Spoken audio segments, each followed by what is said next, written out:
Hey guys, thanks for tuning back in.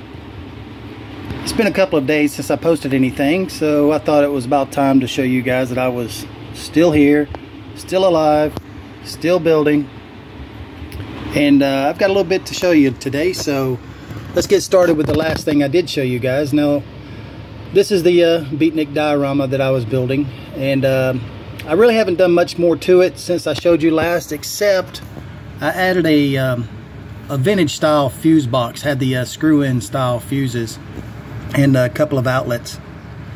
That's about it. That's all I've added really to this since the last video, so if you guys want to check that out, please go right ahead. I hope you like it. Next up, I got a couple of shop card shout outs here. We'll start with Dan the Man from 60s Rule. Now, I don't know if you guys are familiar with his channel or not, but real knowledgeable guy. Really seems to be an easygoing kind of person. Somebody you could really get along with no problem. Got a lot of talent. I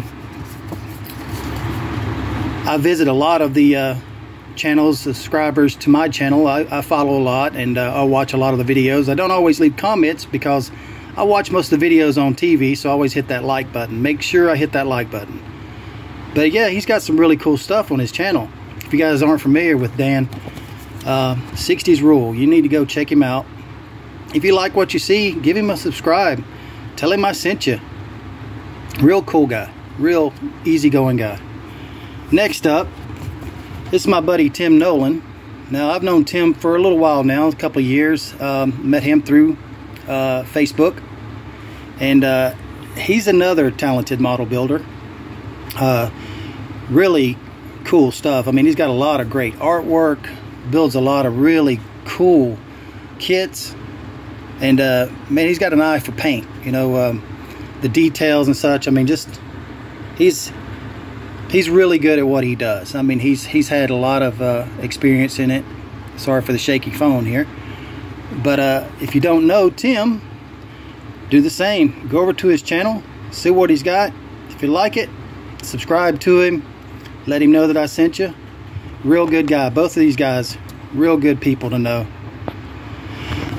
Next up, this is what I'm working on as of now. Now, everybody has seen this kit, probably built this kit, and I've built one, maybe two others in the past. This is the AMT 59 El Camino. So let me show you what I've done with it. So far, I cut out the rear taillight assembly, which is just really flat pieces of plastic back there. I mean, it's where the chrome trim glues on, and then you glue in the taillight lenses. Well, I reshaped the opening, rounded off the edges to get rid of the corners, to give it a Frenched in look. So all that'll go on there now is going to be the red lenses itself. Give it a nice, clean Frenched in look. Next up, of course, I made fender skirts for it, and a couple of Frenched antennas. Just been trying to clean up the body, really getting a little piece here and there straightened out. Also removed in this area here, it usually says El Camino, so I removed that. On the hood, I removed the V and the Chevrolet script. That's about it so far. I mean, it should set that low. I don't have the rear tires on it as of yet,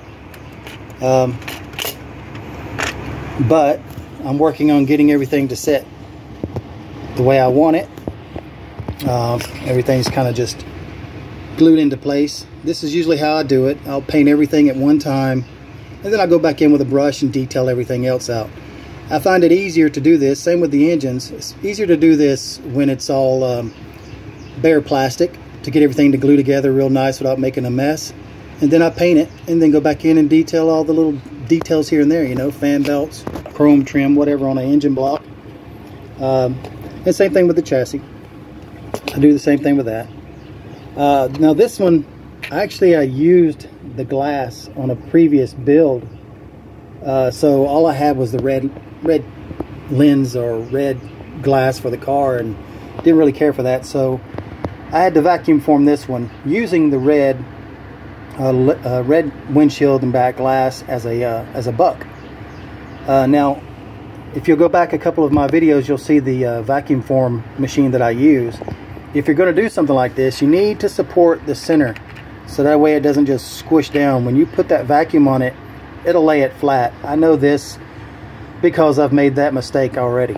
So as long as you have it supported to keep it from flexing, it'll vacuum form and it'll create the shape. So I went ahead and made 2 of these just in case, because 1, I needed it, and 2, I realized I have another kit. It's an older, same kit, but it was already missing the windshield out of it. I know that because I was going to go to that kit and rob it, but it's already been robbed. And the other thing, I started working on the upholstery. I started doing a little tuck and roll here and there.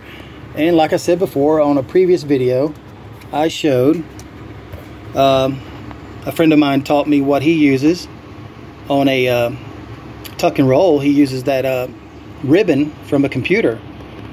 So I just took the ribbon, cut it into a square, rectangle, what have you, and I vacuum formed the plastic over it because it's a lot easier to glue this in when it's styrene plastic. You don't have to use super glue. But I made a couple of these, and this is the one I used to trim up to do the seats and the door panel so far. But anyways, wanted to catch up with you guys and give a couple of shop card shout outs, let you see what was happened to the diorama. Like I said, I don't think I'm going to go much further than this, but I'll set it to the side. I may change my mind. I may add more to it. You never know. Meanwhile, stay tuned, and I'll update you when I have something cool to show with this El Camino. Meanwhile, thanks to all the new subscribers. You guys are awesome. All my older subscribers, thanks for staying with me. You guys rock. I appreciate every one of you. Man, hope to see you on the next one. You guys be safe. Have a great week.